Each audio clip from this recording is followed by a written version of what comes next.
Olá pessoal, aqui é o professor Carlos Araújo e essa aula eu vou demonstrar para vocês como se faz o planejamento em implantodontia. O planejamento em implantodontia ele deve ser bem realizado e é um momento onde nós devemos se dedicar e perder tempo em fazer um planejamento bem feito, visto que o paciente ele passará por um procedimento cirúrgico, deverá que aguardar um período de cicatrização e osseointegração dos implantes para posteriormente instalarmos a prótese. Então, o objetivo da instalação dos implantes é a gente sempre pensar em que em cima desses implantes irão ter dentes que serão parafusados. Então a gente chama esse planejamento de um planejamento reverso, né, onde a gente planeja inicialmente a reposição dos dentes para depois a gente pensar onde será realizada a instalação dos implantes. Então, primeiramente, o planejamento da instalação dos implantes, nós devemos avaliar adequadamente os espaços protéticos para a instalação de implantes. Então, eu vou dar um exemplo aqui de espaço protético, onde nós temos a ausência de dentes inferiores posteriores e ocorreu uma extrusão dos dentes superiores, né? Então o espaço protético para a gente reabilitar ele ficará comprometido. Então nós devemos avaliar isso antes da instalação de implantes, já conversar com o paciente sobre essa extrusão e qual será o tratamento correto para a gente devolver a mastigação a esse paciente. Segundo, orientar o enceramento diagnóstico e a confecção dos guias tomográficos e cirúrgicos.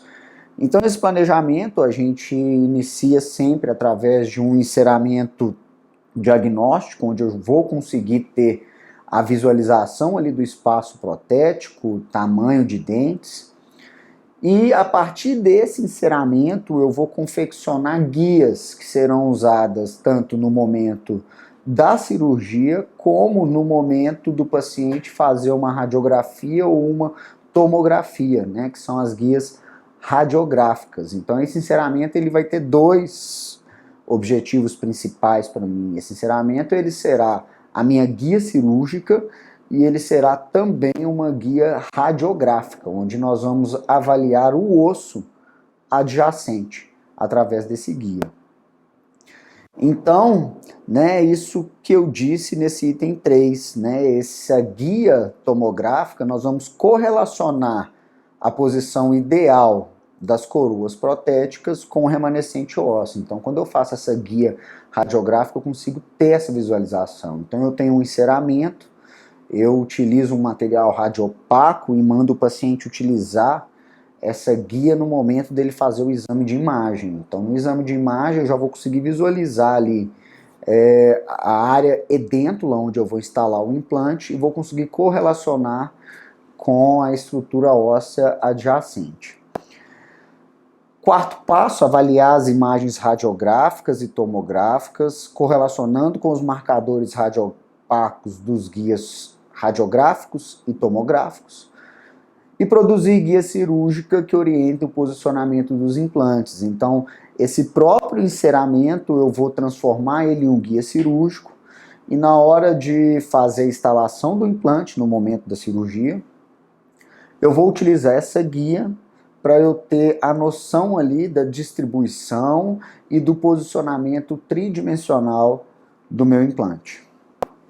Então a gente chama tudo isso de planejamento reverso, né? Então, a partir de um enceramento, a partir de uma avaliação do espaço protético e uma correlação com o osso adjacente, eu vou desenhar o meu planejamento em implantodontia, né? Então tem essa frase do livro do Misch, que é um autor conceituado na implantodontia, que diz assim, que os implantes são a base do suporte protético.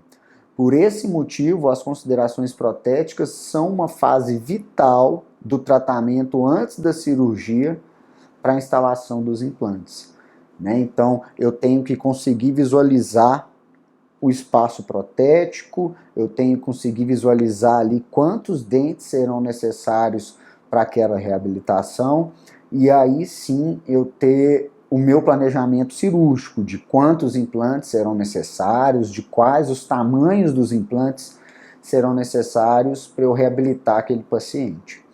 Então, o nosso planejamento, a gente foca sempre em biomecânica, né? A gente pensa em biomecânica e transmissão de força.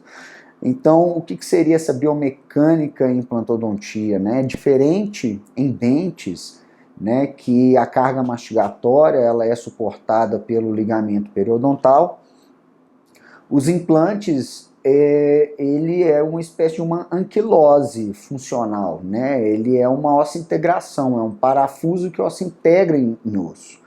Então, quando eu tenho a carga mastigatória em cima desse parafuso, o parafuso ele é responsável por dissipar as forças da mastigação, e essa força ela é dissipada diretamente para o tecido ósseo, né? Então, a gente tem que pensar sempre no meu planejamento nessa distribuição de força, em uma maneira que o paciente, ao colocar essa prótese em função, a carga ela será melhor dissipada para o tecido ósseo, né? Então vai desde a escolha da minha conexão protética. Hoje a gente sabe que o melhor implante para dissipar essa força é o implante Cone-Morse, né? A gente sabe também que as próteses ferulizadas diminuem o nível também de força, de carga que chegará aos implantes no tecido ósseo. Então a gente tem que sempre ter isso em mente. Então uma reabilitação de boca inteira, eu tenho que ver ali aonde eu vou posicionar o meu implante para segurar algum tipo de prótese e que essa força ela chegue com a menor força possível no tecido ósseo. E a outra questão que eu tenho que avaliar é o tamanho dos implantes, né, correlacionando com a carga mastigatória que irá receber. Então, se os aspectos biomecanos e oclusais eles não forem respeitados, o primeiro sintoma que acontece no implante ali é que o parafuso ele afrouxa. Parafuso que segura a coroa protética ou o parafuso que está segurando um componente protético, né? O paciente, quando tem uma sobrecarga oclusal ou algum fator biomecânico, esse parafuso ele irá afrouxar, né? A prótese ela pode ficar instável ou móvel, e aí o paciente ele vai ter um comprometimento ali funcional, dificuldade para mastigar.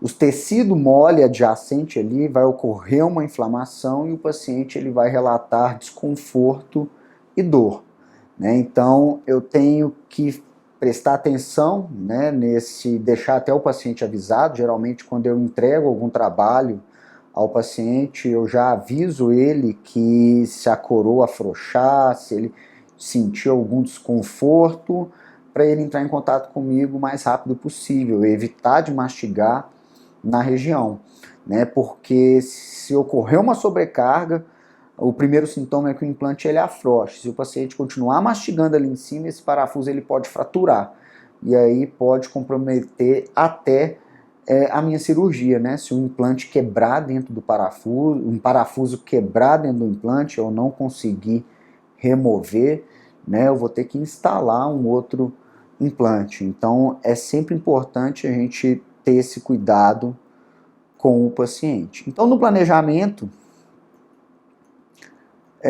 o primeiro passo é a gente fazer uma anamnese, né? O exame clínico do paciente. Nessa anamnese eu vou colocar um questionário de saúde, se ele toma medicamento diariamente, se ele... eu faço um exame físico, né? Eu avalio região aqui de pescoço, submandibular, presença de linfonodos, né? E eu vou avaliar o estado de saúde dele geral, né? E intrabucal eu vou avaliar onde são as áreas que eu vou ter que instalar um implante, né? Então eu avalio mucosa, eu avalio o epitélio ali da região, volume ósseo, né? É importante também extrabucal a gente avaliar a linha de sorriso. Tem até um exemplo que é muito bacana aqui nos meus cursos de especialização. Eu até oriento o aluno naqueles casos onde o paciente utiliza uma prótese total, ele remover a prótese para a gente e dar um sorriso, para a gente poder avaliar a linha de sorriso desse paciente, né? Porque próteses totais, né, na reabilitação do tipo protocolo, que é uma reabilitação de boca inteira, o paciente, quando sorri e aparece ali a crista do rebordo no seu sorriso, indica que esse paciente ele tem uma linha de sorriso alta. E para não comprometer e nem dificultar a nossa reabilitação protética, no momento cirúrgico a gente faz uma osteotomia para poder esconder ali a zona de transição e adaptação da prótese. Com isso facilita, né, o nosso trabalho. Então eu faço um exame geral do paciente, de saúde, e exames complementares, extremamente importante para o meu diagnóstico e para o início do meu tratamento, né? Então, primeiramente são os exames laboratoriais. Esses exames laboratoriais, logo de cara, eu já exijo, né, um hemograma completo, glicemia em jejum, um coagulograma e índice de cálcio e fósforo. Então esses exames eu vou conseguir ter uma visualização geral ali do paciente, né? Onde mais a gente tem problema nesses exames, ao longo aí de minha experiência que eu observo, são pacientes que têm problema de glicose, né? Que é facilmente resolvido, né? Então na glicemia em jejum, esse exame ele vem com alteração. Essa alteração, se não for muito discrepante, né, então um paciente que chega ali a 120, a 130, eu ainda opero esse paciente, eu o alerto, né, e aquele paciente que chega mais alto que isso, eu já faço a cartinha encaminhando esse paciente para um endocrinologista, né. Então esses são exames onde eu peço a todos os pacientes. E os outros exames complementares são as radiografias, né? Primeiro eu faço uma avaliação geral em cima de uma radiografia panorâmica. E aí 100% dos casos hoje eu trabalho com a tomografia computadorizada. Então não existe o porquê mais não trabalhar com tomografia, visto que é um exame bem acessível, com um bom preço, né? Hoje a média aí é de 100 a 300 reais, isso depende da quantidade de dentes, da região. Então eu acho que todo paciente deve fazer, visto que é um exame muito preciso para nós implantodontistas, onde eu consigo visualizar a estrutura óssea do paciente, eu consigo ter o tamanho e quantidade real de osso que o meu paciente apresenta. Isso facilita muito o nosso planejamento cirúrgico. Então hoje eu trabalho com esses exames, tanto os de sangue como esses exames radiográficos, né, a tomografia principalmente, em 100% dos casos. Isso é uma segurança que eu tenho. Então os exames laboratoriais, como eu já falei com vocês, primeiro um hemograma completo, onde eu vou ter ali a análise de algum processo inflamatório que possa estar ocorrendo, né, que eu vou conseguir visualizar células brancas e vermelhas do sangue. Eu peço o exame de cálcio e fósforo, o exame de glicemia em jejum. Esse é o que a gente tem maiores problemas aí. Quando eu tenho, né, uma discrepância maior, eu até peço também a hemoglobina glicada. A hemoglobina glicada é um exame laboratorial que ele me dá uma média da glicose do paciente nos últimos 3 meses. Então, naquele paciente que ele já relata ser diabético, por exemplo, eu já peço esse exame, eu já solicito esse exame ao paciente, que ele vai me dar a média dos últimos 3 meses de sua glicose. E o coagulograma, né, que é para ver se o paciente não vai ter nenhum problema aí de coagulação sanguínea e cicatrização. Então esses exames eles são essenciais. Então eu posso ter alguma discrepância quando o paciente já apresenta alguma doença sistêmica, como por exemplo a diabetes, ou algum paciente que possui um marcapasso, toma um anticoagulante, colocou um stent, faz uso de vários anticoagulantes. Então, esse paciente, além desses exames, eu ainda solicito a ele um risco cirúrgico do seu cardiologista, né? Então, se o paciente... Esses são exames que eu solicito em 100% dos casos. Então, o paciente, quando ele já me relata algum problema sistêmico, eu ainda associo o risco cirúrgico, que é feito geralmente por um cardiologista, né? Ou se ele já faz algum tratamento, acompanhamento médico, em caso de uma osteoporose, em caso de algum paciente com câncer, por exemplo, eu gosto sempre de escrever uma cartinha ao médico do paciente, relatando qual será o meu procedimento, e aí a gente chegar em um consenso ali em comum, né, para a gente conseguir devolver saúde e qualidade de vida ao paciente, né? Então, são exames que eles me dão aí condições gerais de saúde do paciente e que eu trabalho mais tranquilo, visto que não tem como, né, a gente descobrir se o paciente é um diabético, acontece muito, é o que mais acontece no meu dia a dia clínico, o cara ele já é diabético e ele não sabe, né? Então, quando eu solicito o exame e vejo e encaminho ele para o endócrino, esse paciente ele tem uma enorme gratidão por mim, porque nem ele mesmo sabia que ele tinha uma doença, né? E aí eu faço um encaminhamento, o paciente inicia algum tratamento, e se a glicose dele chegou ali 120, 130, no máximo estourando 150, já para um diabético, eu libero esse paciente para cirurgia. E aí faço o alerta, né, para ele seguir direitinho uma dieta, não deixar de tomar os medicamentos solicitados pelo médico, e aí eu posso operar e eu vou dormir tranquilo. E o segundo caso é aquele caso onde o paciente já faz uso de um tanto de medicamento, como por exemplo o de anticoagulante, que também é um problema constante no dia a dia nosso de implantodontia, né? Então, um paciente que colocou um marca-passo, um stent, fez alguma cirurgia cardíaca, ele já toma um anticoagulante. Então, esse anticoagulante ele vai atrapalhar e pode até causar uma complicação ali trans e pós-operatória, que é o caso de uma hemorragia. Então, para esse paciente, eu já oriento eu faço o risco cirúrgico, né? A gente nunca assume o posto de interromper algum medicamento que o paciente já faça o uso, né? Então, eu faço uma cartinha para o médico solicitando o risco, e se o médico achar pertinente, o médico irá fazer todas as recomendações nesse risco cirúrgico para mim de suspensão de algum medicamento. Aí ele vai e ainda orienta o paciente em deixar de tomar um medicamento ou acrescentar algum outro, né?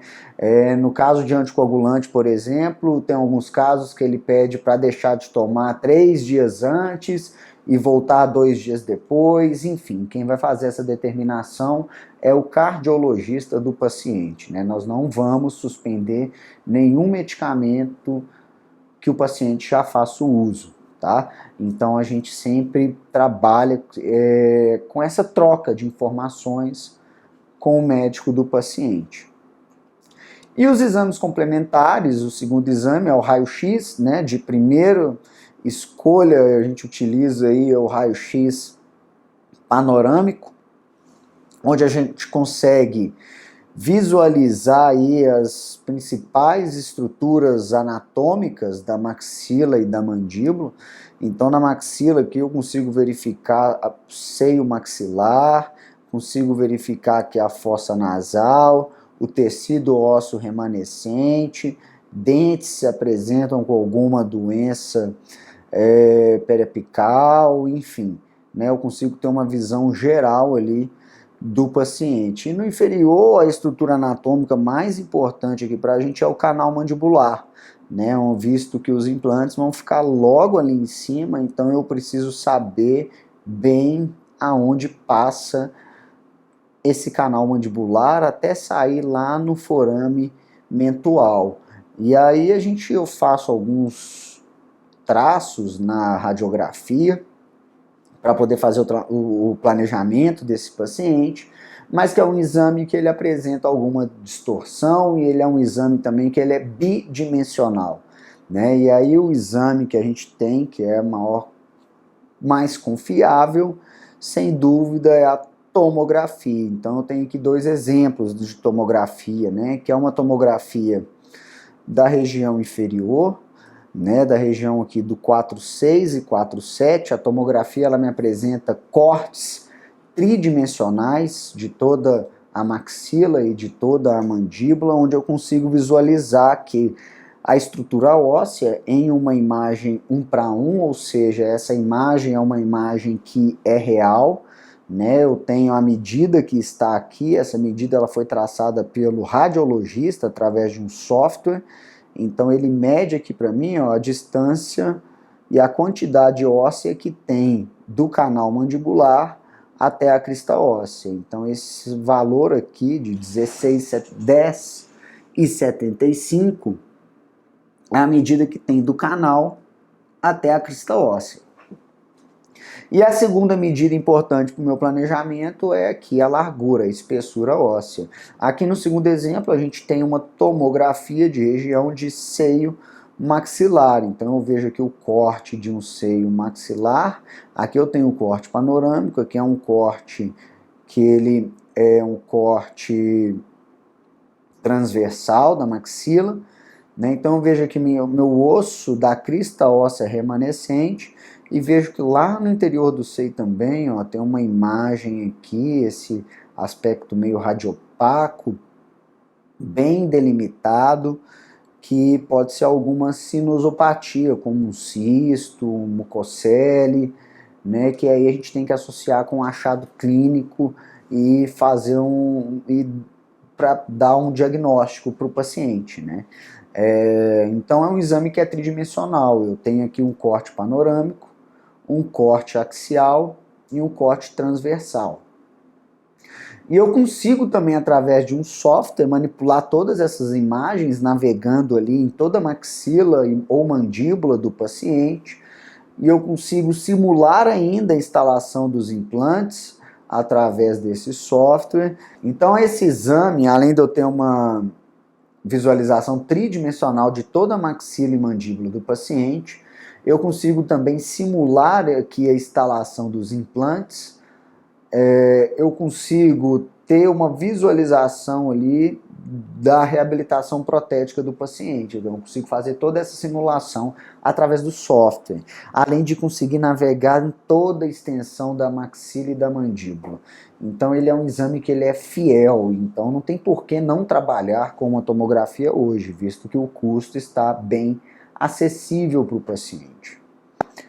Então, na avaliação inicial do paciente, eu tenho que avaliar se essa reabilitação será estética, né? Então, na estética, se ela será funcional, como é o espaço horizontal e o espaço vertical e o remanescente ósseo disponível para eu poder instalar o implante. Na avaliação estética, né, eu sempre inicio essa avaliação através da verificação de fotografias. Eu sempre trabalho com fotografia, onde eu avalio sorriso gengival, né, é o primeiro passo, se eu tenho um sorriso gengival ou não. Então aquelas pessoas que têm um sorriso alto, a linha de sorriso alta, né, que aparece gengiva também ali no sorriso, esses são os pacientes mais difíceis de trabalhar, visto que a reabilitação ela tem que ficar perfeita, porque o sorriso dela aparece tudo, né? E aí eu vou avaliar a harmonia que tem, que é a margem gengival desse paciente,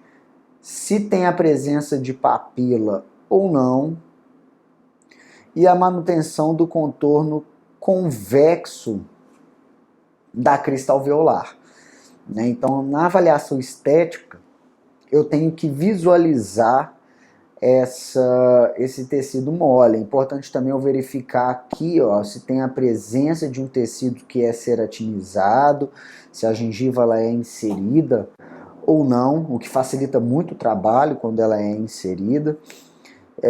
Esse é o primeiro passo de uma avaliação para reabilitação estética. Agora, em casos que é uma reabilitação funcional, né, eu vejo aqui uma região que ela é posterior, onde o paciente apresenta ausência dos dentes posteriores, né, eu vou avaliar aqui o meu espaço protético. Ó, é um espaço protético devido à reabsorção óssea que ele está aumentado, né? Então, essa reabilitação, lembrando que a região aqui que eu vou trabalhar já é um tecido ósseo que é pobre de qualidade, né, que geralmente é um osso densidade tipo 3, é um osso densidade tipo 4. A região onde eu vou instalar os implantes já é uma região que é pobre de osso.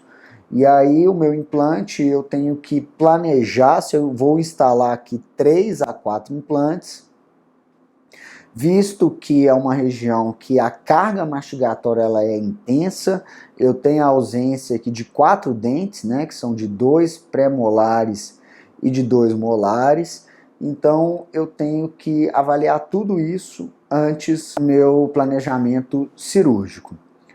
O segundo é a avaliação aqui, ó, horizontal, né, ver se meus implantes eu consigo instalar os implantes, deixando os espaços necessários entre um implante e outro. Bem, então a avaliação inicial do paciente, eu vou avaliar aqui o espaço horizontal, a distância entre o dente e outro. Muitas vezes acontece desse espaço ele estar aumentado e algumas vezes esse espaço ele está diminuído, né? Então aumentado pode ser que o dente ele movimentou devido a algum contato oclusal, né? E aí esse espaço ele está aumentado. Na hora de reabilitar esse paciente, a coroa aqui vai ficar grande, né? Então a gente precisa visualizar isso antes.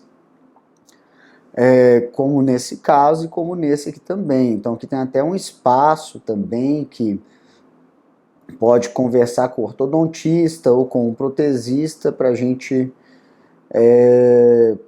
visualizar ali, planejar o que vai ficar o ideal de ser feito, né, para o paciente. E acontece muitas vezes também, né, comum acontecer isso em mandíbula, do espaço ele está diminuído devido à mesialização de um molar. Então o paciente, quando tem um espaço protético, como esse terceiro exemplo, né, uma reabilitação posterior de mandíbula, acontece do dente ele mesializar o molar lá atrás, procurando um contato, e aí diminuir o espaço. Então, um espaço que seria de 3 dentes, às vezes está de 2 dentes e meio, né, o que dificulta também na hora de reabilitar. Então, a gente tem que ter essa visualização previamente à cirurgia de instalação de implante, né, porque aí a gente conversa com o paciente e vê qual que é o melhor caminho a seguir.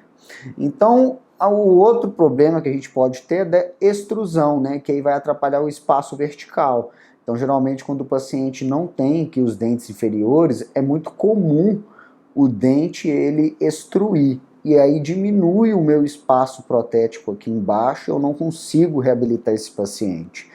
Que eu também posso resolver através de uma intrusão ortodôntica, ou eu posso resolver através de uma reabilitação protética, onde eu faço desgastes nesses dentes e faço uma confecção ali de uma restauração laboratorial do tipo Inlay, englobando essa parede.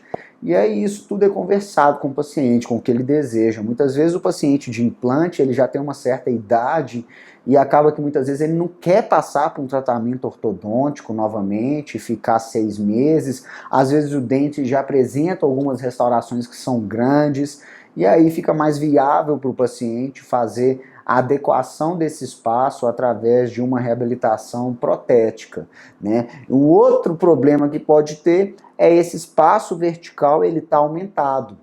E aí, quando eu tenho um espaço protético aumentado, eu tenho também que estudar na biomecânica de transmissão de força para o tecido ósseo, visto que a minha prótese ela irá ficar com os dentes longos, grandes, né? Provavelmente eu terei que fazer uma gengiva artificial, né? Eu vou trabalhar com componentes, com intermediários ali para poder aliviar um pouco da carga mastigatória para os implantes. Então eu tenho que avaliar também esse quesito. Eu vou utilizar implantes de diâmetros maiores para poder suportar melhor a carga. Então tudo isso eu avalio antes do procedimento cirúrgico. E por último, o remanescente ósseo, né? Então a implantodontia não é nada se não tiver osso, né? O primeiro critério aí, o mais importante, é que tenha osso suficiente para a gente poder instalar o implante. E aí, para eu conseguir visualizar tecido ósseo, não existe outro exame a não ser a tomografia computadorizada. Que a tomografia computadorizada é um exame tridimensional. Hoje, a maioria dos centros radiológicos, eles já possuem equipamento para fazer a tomografia para a gente. E aí eu trabalho com tranquilidade, porque a tomografia, ela me dá, é uma medida 1:1, não tenho distorções, da quantidade óssea que o paciente apresenta. Então, facilita muito o meu planejamento, é um cuidado que eu tenho com o paciente e evito também surpresas.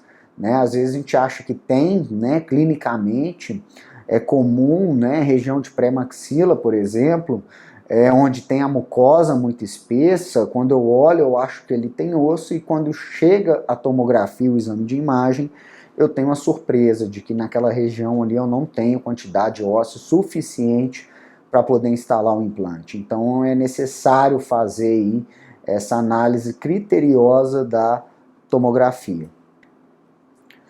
Bem, agora a outra coisa que a gente tem que ter em mente são as distâncias preconizadas, né? Existem diversos trabalhos que mostram essas medidas de segurança, né? Eu lembro um autor aqui, que é o Dennis Tarnow, ele foi um cara que estudou muito essas distâncias para manter a vitalidade do osso ali ao redor, para preservar ali a saúde do elemento dental vizinho também, né? Então, a primeira distância é a distância entre dente e implante. A distância mínima entre dente e implante, ela é de 2 milímetros, né? Então aqui, ó, eu visualizo o quê? Que eu tenho a medida da distal aqui do dente até o centro do implante. Então, como esse é um implante de 4 milímetros, eu tenho a medida de 4 milímetros, né? Que eu tenho 2 milímetros aqui correspondente à metade do implante e mais 2 milímetros de margem de segurança do implante ao dente, tá? Então existem até umas reguinhas que ajudam nesse planejamento. Eu posso moldar o paciente, eu posso fazer essas medidas ali no modelo para eu saber quantos implantes eu consigo utilizar naquele espaço protético. A segunda distância é a distância entre um implante e outro. Então, no caso onde eu vou colocar um implante vizinho ao outro, eu preciso ter no mínimo 3 milímetros de distância entre um implante e outro. Né? Então o exemplo aqui, ó, novamente, são dois implantes de 4 milímetros, eu tenho que a distância de 7 milímetros.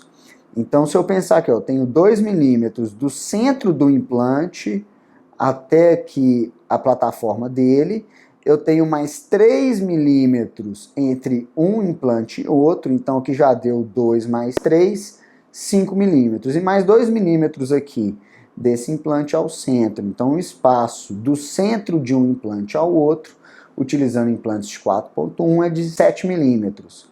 E a distância entre um implante e outro, a margem de segurança é de 3 milímetros. Então agradeço a atenção de vocês, espero ter clareado algumas dúvidas aí no planejamento em implantodontia e um grande abraço.